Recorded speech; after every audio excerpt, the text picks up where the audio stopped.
Matthew Perry's memoir has returned to #1 on Amazon's bestsellers chart days after his death. Friends, Lovers, and the Big Terrible Thing came out 1 year ago today, detailing his life and career, including his decades of substance abuse.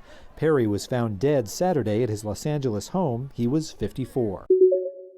Después de 5 días de no saber sobre la suerte de Luis Manuel Díaz, el papá del jugador del Liverpool, Luis Díaz, pues hoy finalmente la guerrilla del ELN dio a conocer que lo tiene en su poder.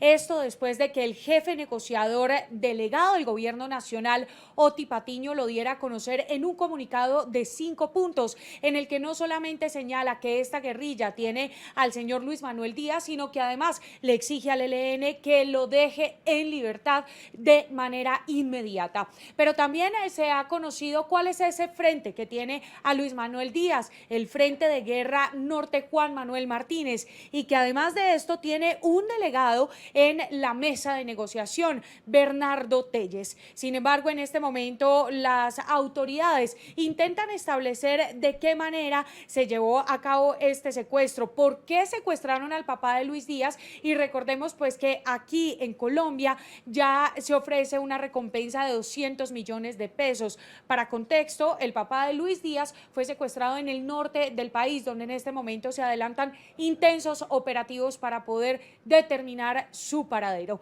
Todavía no se conoce ninguna prueba de vida, y también la pregunta que hay en este momento es si esto pone en riesgo las negociaciones con esta guerrilla.